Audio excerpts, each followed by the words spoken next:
In normal carrying angle, it's called, we have a little bit of valgus, distal end of the distal segments away from the midline. In anatomic position, you have typically between 5 for a male and 10 to 15 degrees of valgus at the elbow. Okay? If there's more than that, and it's not bilaterally symmetric, you're thinking pathology. And you're going to start looking into it further. It's usually secondary from a supracondylar fracture.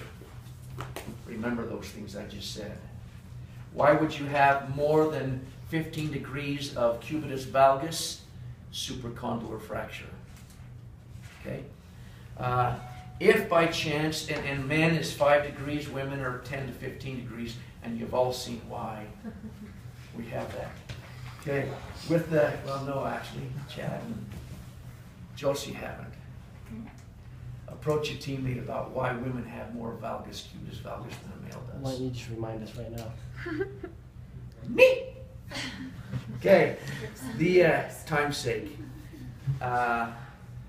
If it's cubitus varus, it's in like this. There's a great description for you in the book on page 37. It's called gunstock deformity. You can see it represented right here with the cubitus varus. Any degree of that is pathologic. And you're thinking epicondylar fracture. Okay? The epicondyles are fractured, and thus affecting potential growth plate, and thus there's abnormal growth, and one side will grow more than another, and it bends the arm in, just like rheumatoid arthritis would do to a joint. Okay, the elbow consists of 3 joints. We have the humeral ulnar, which is a pure hinge joint. We have radiohumeral, which is a pivot joint. And we have radioulnar, which is a gliding, I think. Okay, gliding joint. So the 3 articulations. As you look at the joint also, you're looking, let me have you turn. The way you inspect it is take the elbow back slightly like this, relax. And you're not relaxed yet. Easier said than done. Loose as a goose. And relax. There you go. Easier. A lot of people, and this is not abnormal, because a lot of people, I'll say, give me your arm, and they say, you do have my arm. And it'll be, oh yeah. And so it's normal to do this, not to poke fun at all. It's good that they saw that. You want to do a visual inspection. First of all, for scars. Take a look on page 37 underneath scars. Needle puncture scarring is seen in the upper forearm and cubital fossa secondary to multiple injections from intravenous infusions by a physician or perhaps by an enterprising patient themselves. I like how he put that. So you're looking for scars on me. X marks the spot. Good old, right there's the scar and right here's the scar. Plasma cells to put me through college. Okay? And to finance my hunting habit at the time. So you're looking for scars. Back here, you're looking for localized or diffused edema. Localized is maybe a bursitis. Good old Glenn Kozlowski, our wide receiver in BYU's national championship year. This man did everything it took to catch the ball. And if you're diving horizontal to catch a ball, what's the first thing that's going to hit if you're truly committed to the ball? Oh. Your elbows, before your body does, if you're truly horizontal. Most of us will dive and then kind of curl and try not to hit the elbows. We'll put the hands down. And so after the game, Saturday, we do Sunday treatments. Oh, yes, we did at BYU, because injuries won't wait over the weekend. And he'd come in every Sunday, and his elbows were out to here. Got it again, Doc, because he'd land on those elbows. The olecranon bursa would become inflamed, and just edematous out to here. You could wiggle it. It was so fluidic. Fluidic, I just made that up. Okay, stick a needle in it, aspirate it out, put ice on it, and he's on his way. Every week, because he would land. He went and played pro ball as well. So for localized, you're thinking a bursitis or a thickening of the capsule. Okay? If you feel crepitation, meaning most of you can feel that in your joint, your knee, the patella. It's a squeaking sound. There's 3 reasons for it. It's the first of the chapter. One is if you feel the crepitation, there may be arthritis, or, man, they left me. I had them down a minute ago. Synovial or bursal thickening? Yep. And the other one is, it's over. You'll find it on page 38. Synovial bursal thickening, a fracture, or osteoarthritis. Those 3 things. A fracture, synovial thickening, or bursal thickening, in other words, bursitis or synovitis, or osteoarthritis, if you've got that crepitation in there. Say localized is a bursa, and if it's the other one is diffuse, meaning it's all over the elbow, that is intra-articular. So if it's spongy all over the place, that's considered diffuse, versus local is just a bursa. Okay, that's the inspection. Now for bony palpation. This is quite simple. It follows a map. You got a hold of them, relax. You got a hold of them right here. You start with the medial epicondyle, very prominent landmark. It's medial on the distal aspect of the humerus. Everybody be feeling your own while you're doing it, please. You start with the medial epicondyle. From there you go proximal. It's not very long, but if you listen closely, there's a ridge. What I'm doing is moving back and forth right here. There's a ridge right there, medial supracondylar line. Doesn't go very far. If you push too hard, you'll aggravate the median nerve, and they'll know it. Also, if you go I'll come back to it. So, medial epicondyle up to the medial supracondylar line. Come back down to the medial epicondyle. With your thumb, you're on the olecranon process. Very prominent. It's the bony landmark on the proximal end of the humerus. The elbow bone, according to the layman, the olecranon process. When you slightly, pardon? It's on the ulna. Yeah. From the olecranon process, the posterior aspect of the ulna is superficial all the way down. So you can follow it all the way down to the ulnar styloid process, palpating it on up. Now, we also have the olecranon fossa. It is a fossa or a divot in the distal posterior aspect of the humerus that the olecranon process moves up in. Here's the humerus with the fossa. Here's the olecranon process. When you extend, it moves up in and back out again. Okay, you can palpate that. It's covered with aponeurosis. It's covered with triceps brachii and a fat pad and bursa. But if you slightly flex, you can still feel the medial and lateral walls of that and a little divot. You don't truly get into the bottom of it because there's so much soft tissue there, but you can feel that there's a step off there versus it goes away when you've extended the elbow. And we've done the length of the radius, moving laterally to the lateral epicondyle of the, again, humerus, distal and lateral aspect of the humerus. Your flexors of the wrist, most of them originate on the lateral epicondyle. The extensors, the flexors, most of them originate on the medial epicondyle. We'll talk about medial and lateral epicondylitis, or tennis elbow, javelin thrower's elbow, little league elbow, bowler's elbow, a little later on. Okay, many names for the same thing. Medial epicondyle. From there, a more prominent, you can go up the lateral supracondylar ridge, and it'll go clear up if you can get to it. He's got too much triceps lateral head there, but you can get clear up to the tibial tuberosity on that lateral supracondylar ridge, and more prominent than the medial supracondylar ridge.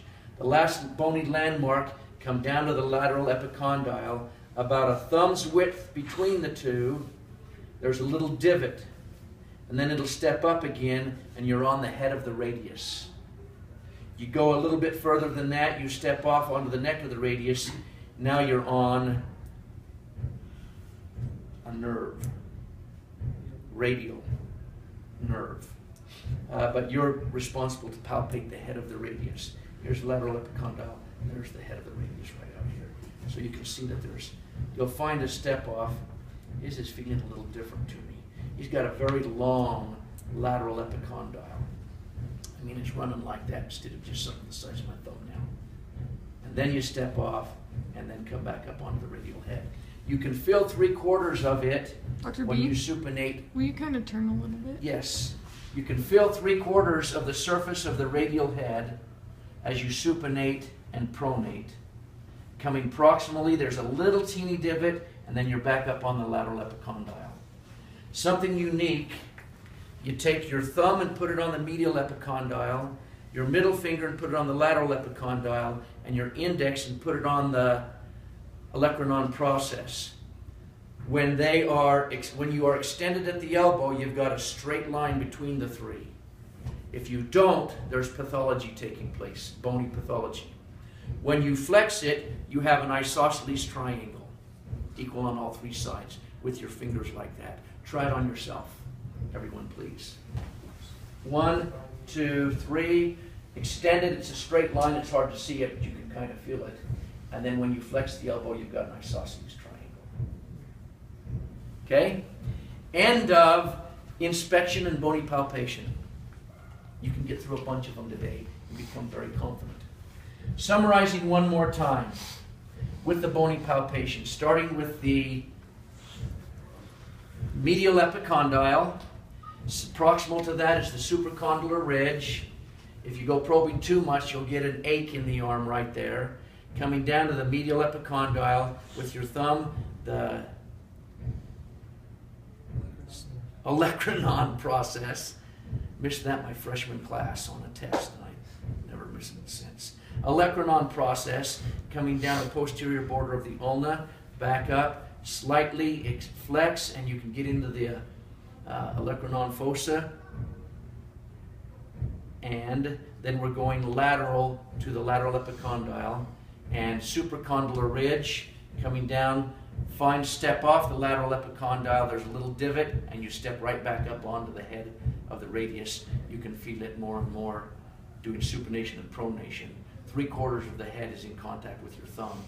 When it's extended, medial epicondyle, olecranon process, lateral epicondyle, should be a straight line. When you flex, we get an isosceles triangle between the three. Go your way and send some more. Let me look real quick if there's anything else I wanted to approach on this. For Tuesday, today is Thursday, Tuesday we'll be doing soft tissue palpation. Does anybody have the calendar? We're doing more than just soft tissue.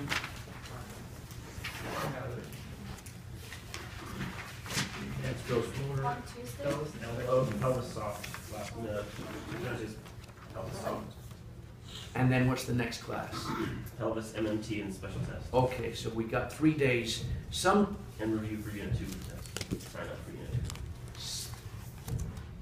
that's ahead of schedule. That shouldn't happen until we're into the pelvis. Tuesday's supposed to be the pelvis inspection, bony, and Thursday's the quit and the pelvis soft. Where are we at here?